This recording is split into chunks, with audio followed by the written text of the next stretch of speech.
standard knocks. So you wanna shoot fast but you're still missing something? Stay tuned and watch 5 secrets of speed shooting.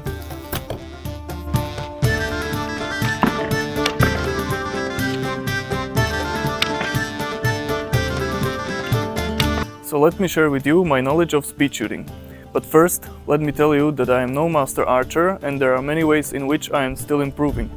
However, this is something that I've experienced with for quite some time and now I'm going to share my secrets. Reveal your secrets.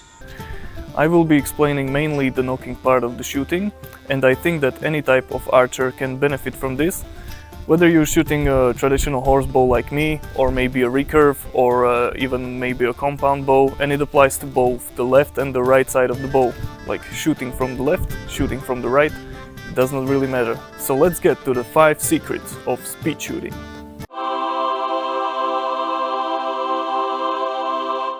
Control. So the real secret of achieving the speed is to not try to achieve speed. There is no try. Okay, I know this may sound like from a Star Wars movie, but hear me out. The speed is actually a byproduct of the proper control over your bow, your arrow, and the movement. So in order to be fast, you must have the proper control.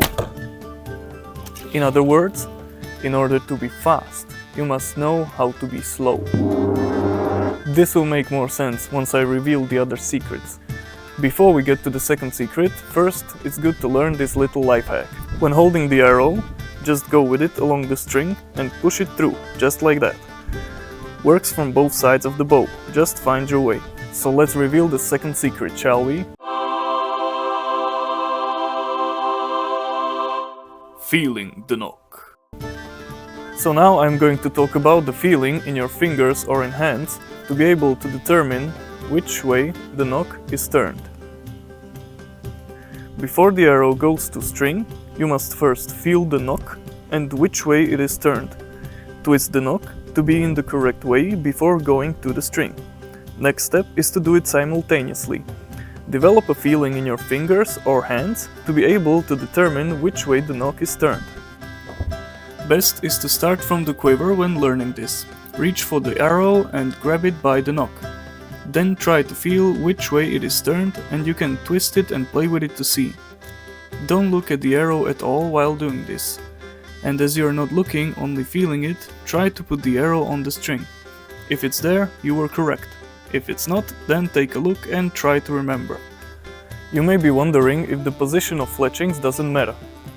The answer for that could be quite complex, but in order to keep the answer short for now, let's just say, if you have the natural type of fletchings, it doesn't matter.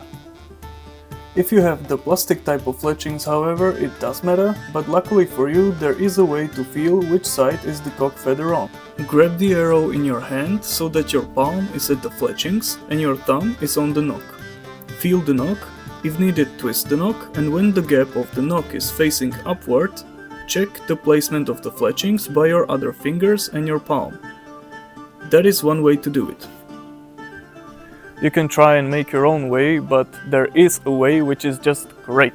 This may have gotten a little bit away from the topic of speed, since it is more like a blind knocking.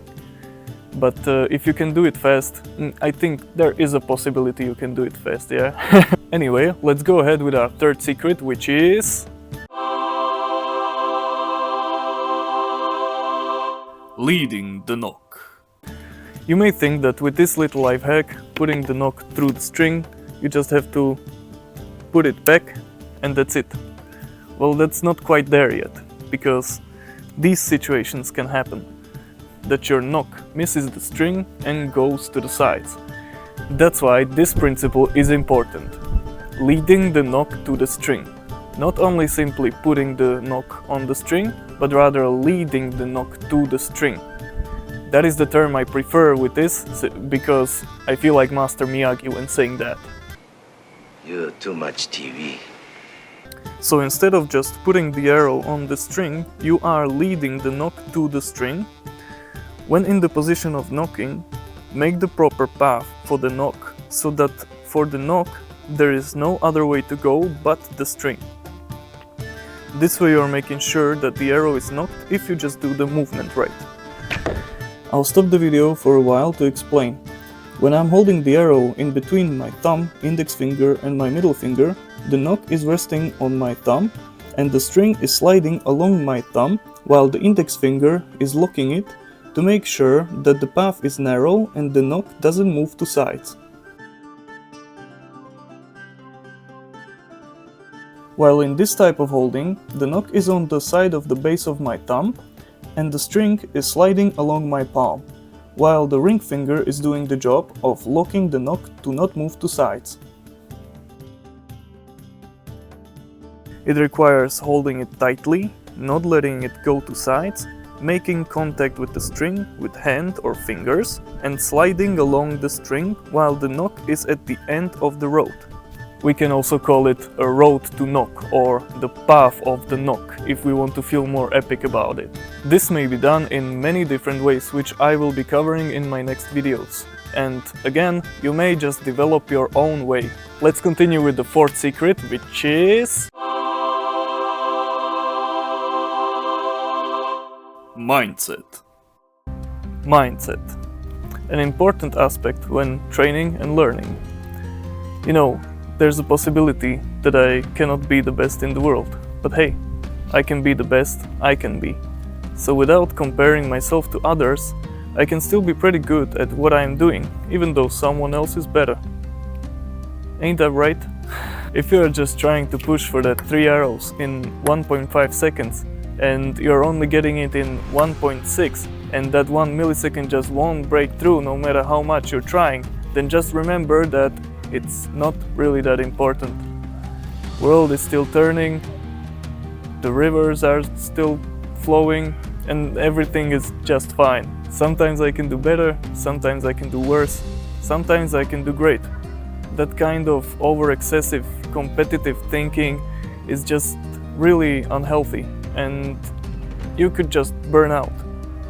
So I rather take it easy, which ultimately brings us to the last secret, which is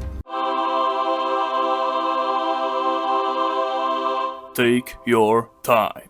As I was mentioning when talking about control, a few minutes ago, we can think of the speed as being a kind of a byproduct and not the real goal of the training, because at least not until some more advanced stage, because in order to do it fast, you have to first do it properly. So do it properly is the main goal. When you do it properly, you can speed up.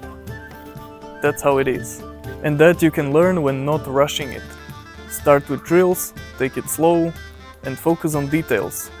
Make it really a mind process. Think about what you're doing. Think about if you're doing all the steps correctly. I'll be showing some drills that I use in my next videos. I have explained these secrets mainly in the focus of not looking at the arrow when shooting.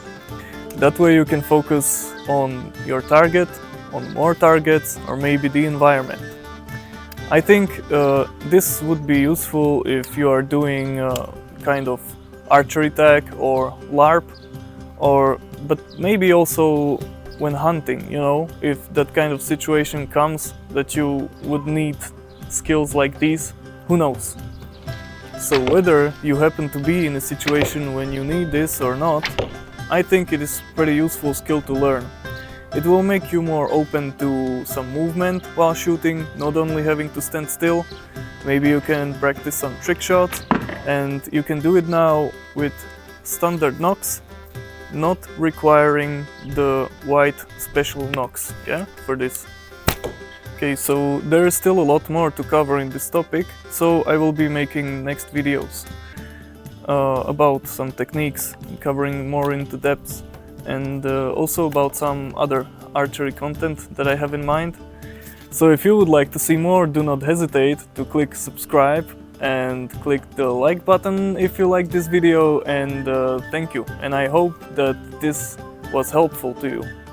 Also, if you have some suggestions or questions, just leave it in the comments, and remember, take it easy and see you next time.